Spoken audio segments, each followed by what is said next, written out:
Ezra chapter 1. In the first year of Cyrus, king of Persia, in order to fulfill the word of the Lord spoken by Jeremiah, the Lord moved the heart of Cyrus, king of Persia, to make a proclamation throughout his realm and to put it in writing. This is what Cyrus, king of Persia, says. The Lord, the God of heaven, has given me all the kingdoms of the earth, and he has appointed me to build a temple for him at Jerusalem in Judah. Any one of his people among you, may his God be with him, and let him go up to Jerusalem in Judah and build the temple of the Lord, the God of Israel, the God who is in Jerusalem. And the people of any place where survivors may now be living are to provide him with silver and gold, with goods and livestock, and with freewill offerings for the temple of God in Jerusalem.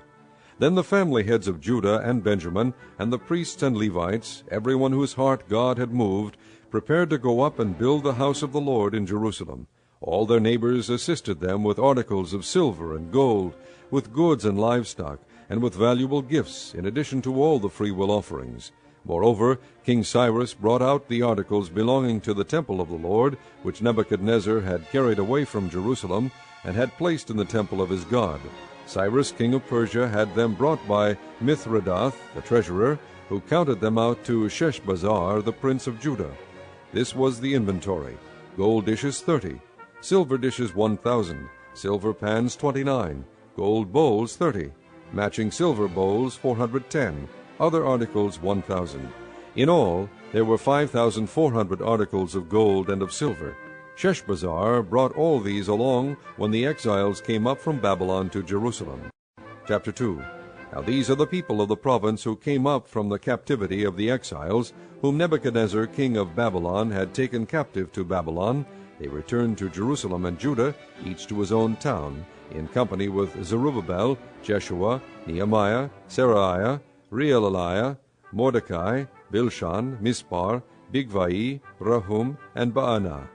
The list of the men of the people of Israel: the descendants of Parush, 2,172, of Shephatiah, 372, of Ara, 775, of Pahath Moab, through the line of Jeshua and Joab, 2,812, of Elam, 1,254, of Zatu, 945, of Zakai, 760, of Bani, 642, of Bebai, 623, of Azgad, 1,222, of Adonikam, 666, of Bigvai, 2,056, of Adin, 454, of Ater, through Hezekiah, 98, of Bezai, 323, of Jorah, 112, of Hashum, 223, of Gibar, 95, the men of Bethlehem, 123, of Neotophah, 56, of Anathoth, 128, of Osmaveth, 42, of Kiriath Jearim, Kephirah, and Beeroth, 743, of Ramah and Geba, 621, of Michmash, 122, of Bethel and Ai, 223, of Nebo, 52, of Magbish, 156, of the other Elam, 1,254, of Harim, 320, of Lod, Hadid, and Ono, 725, of Jericho, 345, of Senaah, 3,630, the priests, the descendants of Jedaiah, through the family of Jeshua, 973, of Immer, 1,052, of Pashur, 1,247, of Harim, 1,017. The Levites, the descendants of Jeshua and Kadmiel, through the line of Hodaviah, 74. The singers, the descendants of Asaph, 128. The gatekeepers of the temple, the descendants of Shallum, Ater, Talmon, Akub, Hatita, and Shobai, 139. The temple servants, the descendants of Ziha, Hasupha, Tabaoth, Keros, Sayaha, Padon, Lebanah, Hagabah, Akub, Hagab, Shalmai, Hanan, Gidel, Gahar, Reaiah, Rezin, Nakoda, Gazam, Uzzah, Pasea, Pasai, Azna, Meonim, Nephusim, Bakbuk, Hakupha, Harhur, Bazluth, Mehida, Harsha, Barkos, Sisera, Tema, Neziah, and Hatepha. The descendants of the servants of Solomon, the descendants of Sotai, Hasophereth, Paruda, Ja'ala, Darkon, Gidel, Shephatiah, Hatil, Pokereth, Hazabaim, and Ami. The temple servants and the descendants of the servants of Solomon, 392. The following came up from the towns of Tel Melah, Tel Harsha, Karub, Adon, and Imer, but they could not show that their families were descended from Israel. The descendants of Delaiah, Tobiah, and Nekoda, 652. And from among the priests, the descendants of Hobaiah, Hakkoz, and Barzillai, a man who had married a daughter of Barzillai the Gileadite, and was called by that name. These searched for their family records, but they could not find them, and so were excluded from the priesthood as unclean. The governor ordered them not to eat any of the most sacred food until there was a priest ministering with the Urim and the Thummim. The whole company numbered 42,360, besides their 7,337 men servants and maidservants, and they also had 200 men and women singers. They had 736 horses, 245 mules, 435 camels, and 6,720 donkeys. When they arrived at the house of the Lord in Jerusalem, some of the heads of the families gave freewill offerings toward the rebuilding of the house of God on its site. According to their ability, they gave to the treasury for this work 61,000 drachmas of gold, 5,000 minas of silver, and 100 priestly garments. The priests, the Levites, the singers, the gatekeepers, and the temple servants settled in their own towns, along with some of the other people, and the rest of the Israelites settled in their towns. Chapter 3. When the 7th month came, and the Israelites had settled in their towns, the people assembled as one man in Jerusalem.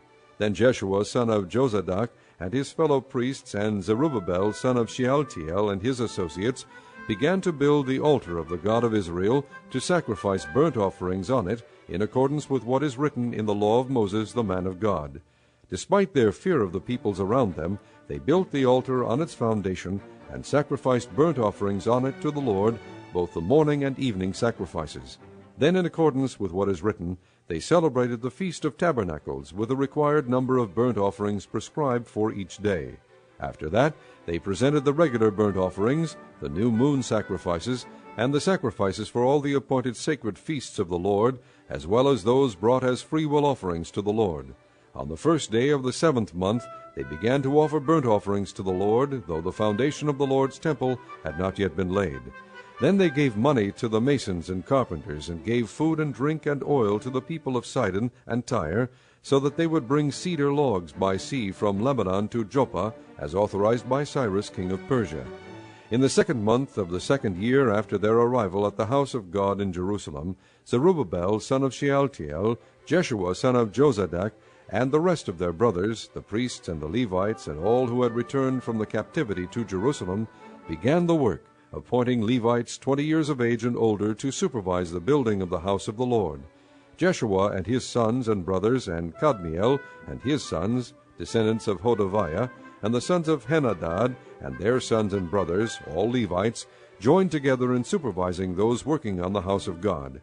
When the builders laid the foundation of the temple of the Lord, the priests in their vestments and with trumpets, and the Levites, the sons of Asaph, with cymbals, took their places to praise the Lord as prescribed by David king of Israel. With praise and thanksgiving they sang to the Lord, "He is good, his love to Israel endures forever." And all the people gave a great shout of praise to the Lord, because the foundation of the house of the Lord was laid. But many of the older priests and Levites and family heads who had seen the former temple wept aloud when they saw the foundation of this temple being laid, while many others shouted for joy. No one could distinguish the sound of the shouts of joy from the sound of weeping, because the people made so much noise, and the sound was heard far away.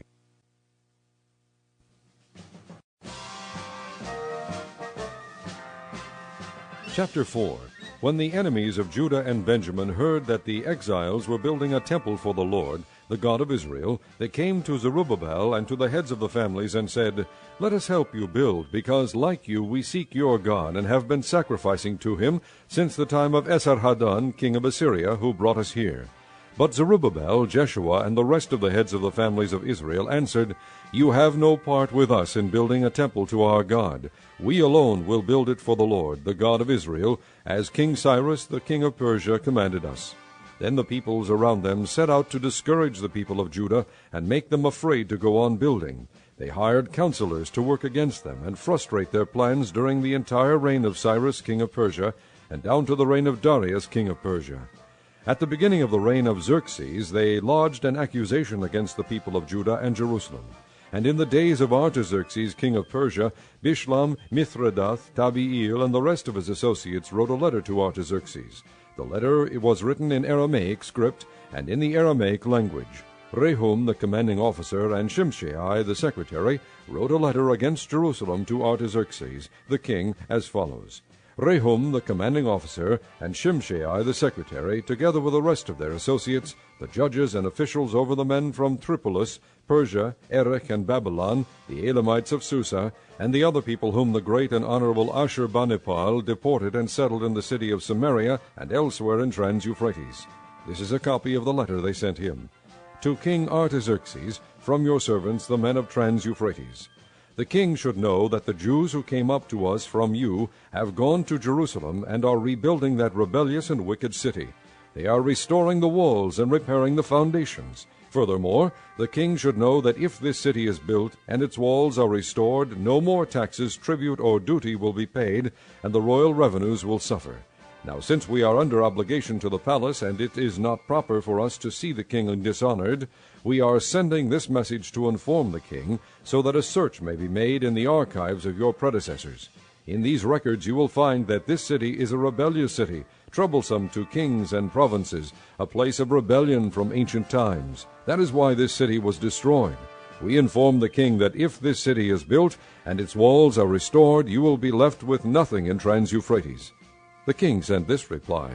To Rehum, the commanding officer, Shimshai, the secretary, and the rest of their associates living in Samaria and elsewhere in Trans-Euphrates, greetings. The letter you sent us has been read and translated in my presence. I issued an order, and a search was made, and it was found that this city has a long history of revolt against kings, and has been a place of rebellion and sedition. Jerusalem has had powerful kings ruling over the whole of Trans-Euphrates, and taxes, tribute, and duty were paid to them. Now issue an order to these men to stop work, so that this city will not be rebuilt until I so order. Be careful not to neglect this matter. Why let this threat grow to the detriment of the royal interests? As soon as the copy of the letter of King Artaxerxes was read to Rehum and Shimshai the secretary and their associates, they went immediately to the Jews in Jerusalem and compelled them by force to stop. Thus the work on the house of God in Jerusalem came to a standstill until the 2nd year of the reign of Darius, king of Persia. Chapter 5. Now Haggai the prophet and Zechariah the prophet, a descendant of Iddo, prophesied to the Jews in Judah and Jerusalem in the name of the God of Israel, who was over them. Then Zerubbabel, son of Shealtiel, and Jeshua, son of Jozadak, set to work to rebuild the house of God in Jerusalem, and the prophets of God were with them, helping them. At that time Tattenai, governor of Trans-Euphrates, and Shethar-bozenai and their associates went to them and asked, Who authorized you to rebuild this temple and restore this structure? They also asked, What are the names of the men constructing this building? But the eye of their God was watching over the elders of the Jews, and they were not stopped until a report could go to Darius, and his written reply be received. This is a copy of the letter that Tattenai, governor of Trans-Euphrates, and Shethar-bozenai and their associates, the officials of Trans-Euphrates, sent to King Darius. The report they sent him read as follows. To King Darius, cordial greetings. The king should know that we went to the district of Judah to the temple of the great God. The people are building it with large stones and placing the timbers in the walls. The work is being carried on with diligence and is making rapid progress under their direction. We questioned the elders and asked them, Who authorized you to rebuild this temple and restore this structure? We also asked them their names, so that we could write down the names of their leaders for your information. This is the answer they gave us. We are the servants of the God of heaven and earth, and we are rebuilding the temple that was built many years ago, one that a great king of Israel built and finished. But because our fathers angered the God of heaven, he handed them over to Nebuchadnezzar the Chaldean, king of Babylon, who destroyed this temple and deported the people to Babylon. However, in the 1st year of Cyrus king of Babylon, King Cyrus issued a decree to rebuild this house of God. He even removed from the temple of Babylon the gold and silver articles of the house of God, which Nebuchadnezzar had taken from the temple in Jerusalem and brought to the temple in Babylon. Then King Cyrus gave them to a man named Sheshbazzar, whom he had appointed governor, and he told him, Take these articles and go and deposit them in the temple in Jerusalem, and rebuild the house of God on its site. So this Sheshbazzar came and laid the foundations of the house of God in Jerusalem. From that day to the present it has been under construction, but is not yet finished. Now if it pleases the king, let a search be made in the royal archives of Babylon to see if King Cyrus did in fact issue a decree to rebuild this house of God in Jerusalem. Then let the king send us his decision in this matter. Chapter 6. King Darius then issued an order, and they searched in the archives stored in the treasury at Babylon. A scroll was found in the citadel of Ecbatana in the province of Media, and this was written on it. Memorandum. In the first year of King Cyrus, the king issued a decree concerning the temple of God in Jerusalem. Let the temple be rebuilt as a place to present sacrifices, and let its foundation be laid. It is to be 90 feet high and 90 feet wide, with 3 courses of large stones and 1 of timbers. The costs are to be paid by the royal treasury. Also the gold and silver articles of the house of God, which Nebuchadnezzar took from the temple in Jerusalem and brought to Babylon, are to be returned to their places in the temple in Jerusalem. They are to be deposited in the house of God. Now then, Tattenai, governor of Trans-Euphrates, and Shethar-Bozenai, and you, their fellow officials of that province, stay away from there. Do not interfere with the work on this temple of God. Let the governor of the Jews and the Jewish elders rebuild this house of God on its site. Moreover, I hereby decree what you are to do for these elders of the Jews in the construction of this house of God. The expenses of these men are to be fully paid out of the royal treasury from the revenues of Trans-Euphrates, so that the work will not stop.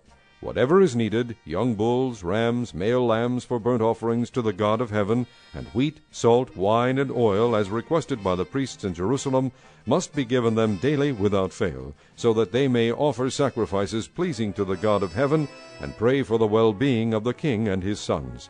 Furthermore, I decree that if anyone changes this edict, a beam is to be pulled from his house, and he is to be lifted up and impaled on it. And for this crime his house is to be made a pile of rubble. May God, who has caused his name to dwell there, overthrow any king or people who lifts a hand to change this decree or to destroy this temple in Jerusalem. I, Darius, have decreed it. Let it be carried out with diligence. Then, because of the decree King Darius had sent, Tattenai, governor of Trans-Euphrates, and Shethar-Bozenai and their associates carried it out with diligence. So the elders of the Jews continued to build and prosper under the preaching of Haggai the prophet and Zechariah, a descendant of Iddo. They finished building the temple according to the command of the God of Israel and the decrees of Cyrus, Darius, and Artaxerxes, kings of Persia. The temple was completed on the 3rd day of the month Adar, in the 6th year of the reign of King Darius. Then the people of Israel, the priests, the Levites, and the rest of the exiles, celebrated the dedication of the house of God with joy. For the dedication of this house of God they offered 100 bulls, 200 rams, 400 male lambs, and as a sin offering for all Israel, 12 male goats, 1 for each of the tribes of Israel. And they installed the priests in their divisions, and the Levites in their groups, for the service of God at Jerusalem, according to what is written in the book of Moses. On the 14th day of the first month the exiles celebrated the Passover. The priests and Levites had purified themselves, and were all ceremonially clean. The Levites slaughtered the Passover lamb for all the exiles, for their brothers the priests, and for themselves. So the Israelites, who had returned from the exile, ate it, together with all who had separated themselves from the unclean practices of their Gentile neighbors, in order to seek the Lord, the God of Israel. For 7 days they celebrated with joy the feast of unleavened bread, because the Lord had filled them with joy by changing the attitude of the king of Assyria, so that he assisted them in the work on the house of God, the God of Israel. Chapter 7. After these things, during the reign of Artaxerxes king of Persia, Ezra son of Seraiah, the son of Azariah, the son of Hilkiah, the son of Shallum, the son of Zadok, the son of Ahitub, the son of Amariah, the son of Azariah, the son of Meraioth, the son of Zerahiah, the son of Uzzi, the son of Buki, the son of Abishua, the son of Phinehas, the son of Eleazar, the son of Aaron, the chief priest. This Ezra came up from Babylon. He was a teacher well versed in the law of Moses, which the Lord, the God of Israel, had given. The king had granted him everything he asked, for the hand of the Lord, his God, was on him. Some of the Israelites, including priests, Levites, singers, gatekeepers, and temple servants, also came up to Jerusalem in the 7th year of King Artaxerxes. Ezra arrived in Jerusalem in the 5th month of the 7th year of the king. He had begun his journey from Babylon on the 1st day of the 1st month, and he arrived in Jerusalem on the 1st day of the 5th month, for the gracious hand of his God was on him. For Ezra had devoted himself to the study and observance of the law of the Lord, and to teaching its decrees and laws in Israel. This is a copy of the letter King Artaxerxes had given to Ezra the priest and teacher, a man learned in matters concerning the commands and decrees of the Lord for Israel. Artaxerxes, king of kings, to Ezra the priest, a teacher of the law of the God of heaven, greetings. Now I decree that any of the Israelites in my kingdom, including priests and Levites, who wish to go to Jerusalem with you may go. You are sent by the king and his 7 advisers to inquire about Judah and Jerusalem with regard to the law of your God, which is in your hand. Moreover, you are to take with you the silver and gold that the king and his advisers have freely given to the God of Israel, whose dwelling is in Jerusalem, together with all the silver and gold you may obtain from the province of Babylon, as well as the freewill offerings of the people and priests for the temple of their God in Jerusalem. With this money be sure to buy bulls, rams, and male lambs, together with their grain offerings and drink offerings, and sacrifice them on the altar of the temple of your God in Jerusalem. You and your brother Jews may then do whatever seems best with the rest of the silver and gold, in accordance with the will of your God. Deliver to the God of Jerusalem all the articles entrusted to you for worship in the temple of your God. And anything else needed for the temple of your God that you may have occasion to supply, you may provide from the royal treasury. Now I, King Artaxerxes, order all the treasurers of Trans-Euphrates to provide with diligence whatever Ezra the priest, a teacher of the law of the God of heaven, may ask of you, up to 100 talents of silver, 100 cores of wheat, 100 baths of wine, 100 baths of olive oil, and salt without limit. Whatever the God of heaven has prescribed, let it be done with diligence for the temple of the God of heaven. Why should there be wrath against the realm of the king and of his sons? You are also to know that you have no authority to impose taxes, tribute, or duty on any of the priests, Levites, singers, gatekeepers, temple servants, or other workers at this house of God. And you, Ezra, in accordance with the wisdom of your God, which you possess, appoint magistrates and judges to administer justice to all the people of Trans-Euphrates, all who know the laws of your God, and you are to teach any who do not know them. Whoever does not obey the law of your God and the law of the king must surely be punished by death, banishment, confiscation of property, or imprisonment. Praise be to the Lord, the God of our fathers, who has put it into the king's heart to bring honor to the house of the Lord in Jerusalem in this way, and who has extended his good favor to me before the king and his advisers and all the king's powerful officials. Because the hand of the Lord my God was on me, I took courage and gathered leading men from Israel to go up with me. Chapter 8. These are the family heads and those registered with them who came up with me from Babylon during the reign of King Artaxerxes. Of the descendants of Phinehas, Gershom. Of the descendants of Ithamar, Daniel. Of the descendants of David, Hattush. Of the descendants of Shechaniah. Of the descendants of Parosh, Zechariah, and with him were registered 150 men. Of the descendants of Pahath, Moab, Eliahonai, son of Zerahiah, and with him 200 men.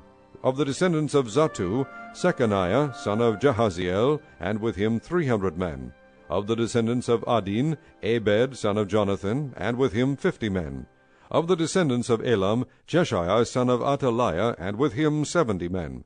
Of the descendants of Shephatiah, Zebadiah, son of Michael, and with him 80 men.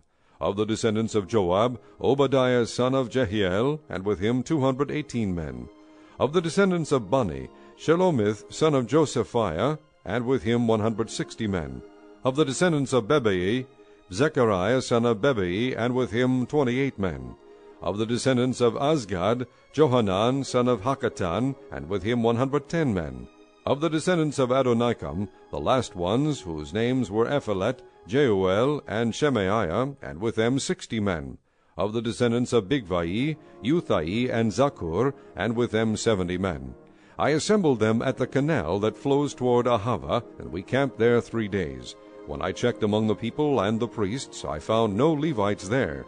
So I summoned Eleazar, Ariel, Shemaiah, Elnathan, Jarib, Elnathan, Nathan, Zechariah, and Meshullam, who were leaders, and Joiarib and Elnathan, who were men of learning.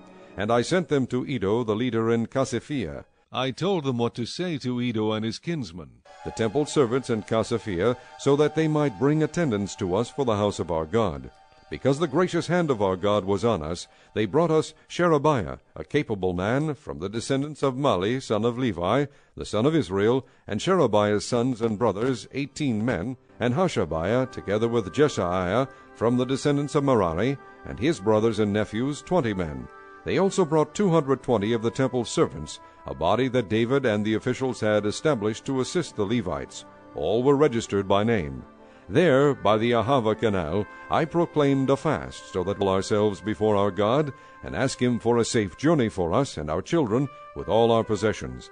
I was ashamed to ask the king for soldiers and horsemen to protect us from enemies on the road, because we had told the king, the gracious hand of our God is on every one who looks to him, but his great anger is against all who forsake him. So we fasted and petitioned our God about this, and he answered our prayer. Then I set apart 12 of the leading priests, together with Sherebiah, Hashabiah, and 10 of their brothers, and I weighed out to them the offering of silver and gold, and the articles that the king, his advisers, his officials, and all Israel present there had donated for the house of our God. I weighed out to them 650 talents of silver, silver articles weighing 100 talents, 100 talents of gold, 20 bowls of gold valued at 1,000 derricks, and 2 fine articles of polished bronze as precious as gold.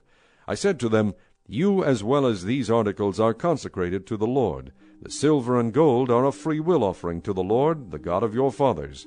Guard them carefully until you weigh them out in the chambers of the house of the Lord in Jerusalem, before the leading priests and the Levites and the family heads of Israel. Then the priests and Levites received the silver and gold and sacred articles that had been weighed out to be taken to the house of our God in Jerusalem. On the 12th day of the first month we set out from the Ahava canal to go to Jerusalem.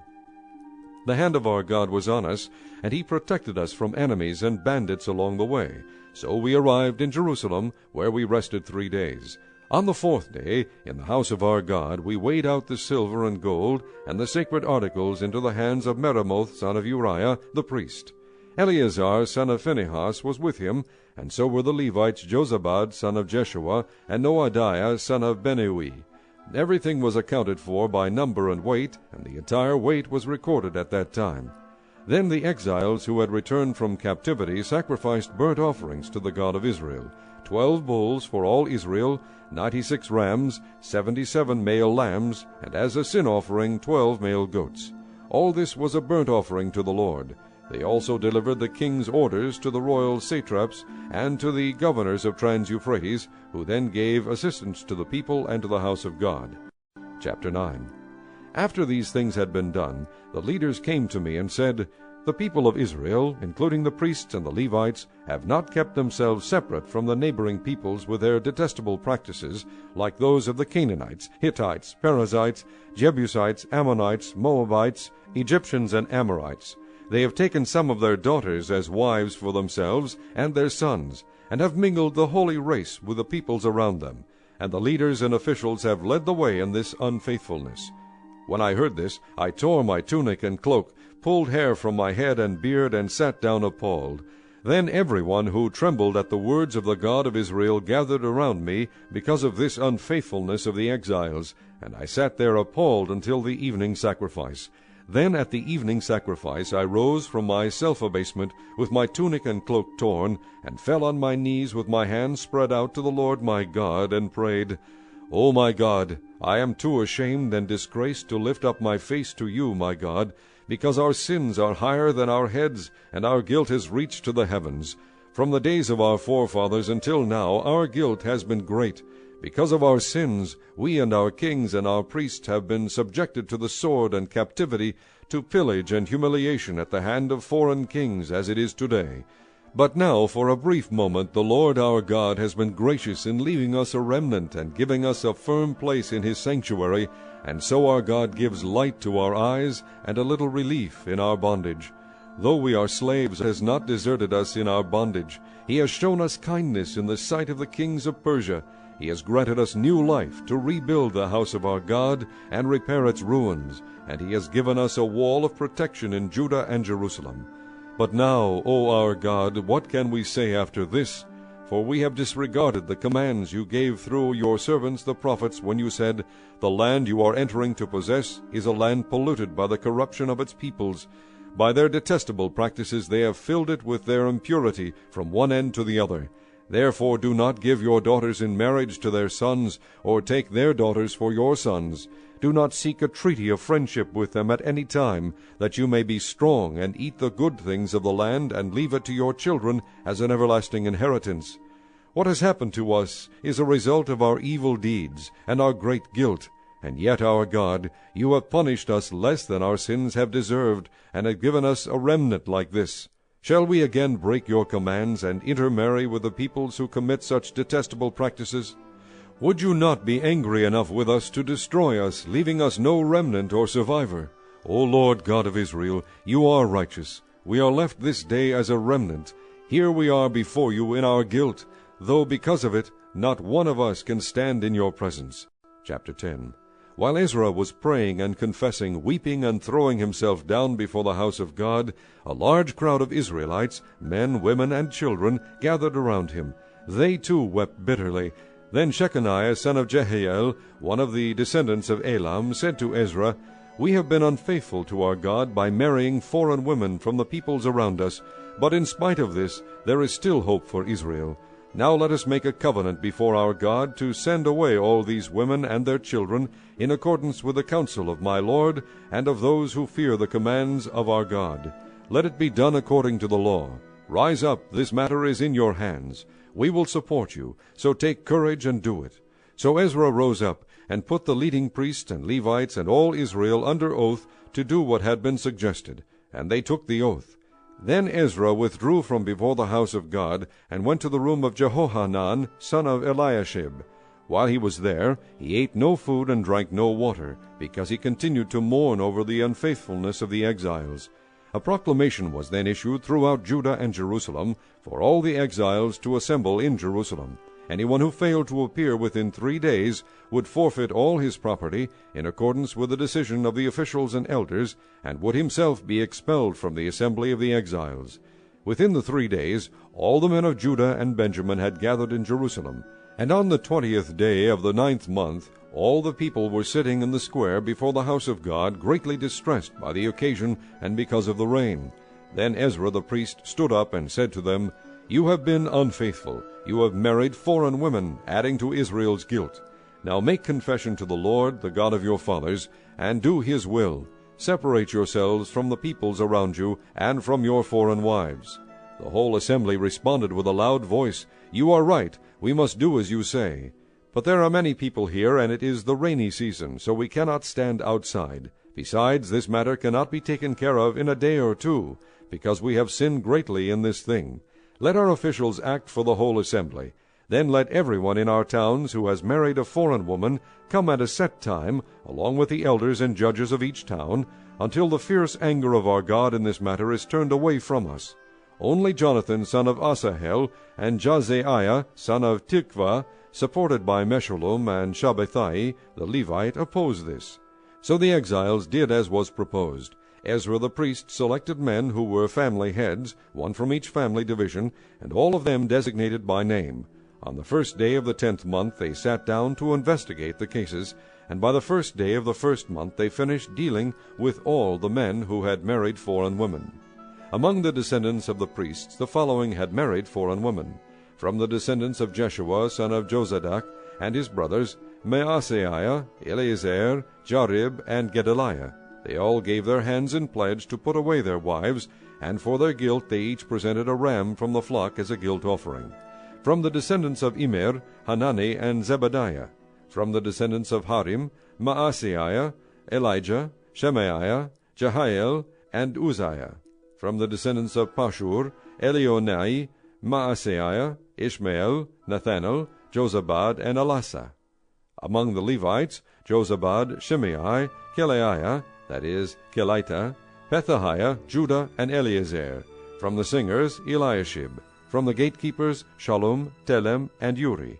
And among the other Israelites, from the descendants of Parosh, Ramiah, Isaiah, Malchijah, Mijamin, Eleazar, Malchijah, and Benaiah. From the descendants of Elam, Mattaniah, Zechariah, Jahiel, Abdi, Jeremoth, and Elijah. From the descendants of Zattu, Elionai, Eliashib, Mattaniah, Jeremoth, Zabad, and Aziza. From the descendants of Bebai, Jehohanan, Hananiah, Zabai, and Athlai. From the descendants of Bani, Mashulam, Maluch, Adai, Jashub, Sheal, and Jeremoth. From the descendants of Pahath Moab, Adna, Kelal, Benaiah, Maaseiah, Mattaniah, Bazalel, Binnui, and Manasseh. From the descendants of Harim, Eliezer, Ishijah, Malchijah, Shemaiah, Shimeon, Benjamin, Malach, and Shemariah. From the descendants of Hashum, Mattaniah, Mattatah, Zabad, Eliphalet, Jeremiah, Manasseh, and Shimei.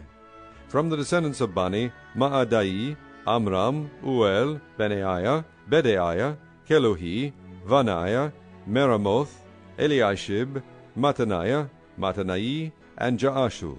From the descendants of Binnui, Shemaiah, Nathan, Adaiah, Macnadebai, Sheshai, Sharai, Azarel, Shelemiah, Shemariah, Shalom, Amariah, and Joseph. From the descendants of Nebo, Jeiel, Mattathiah, Zabad, Zabina, Jadai, Joel, and Benaiah. All these had married foreign women, and some of them had children by these wives.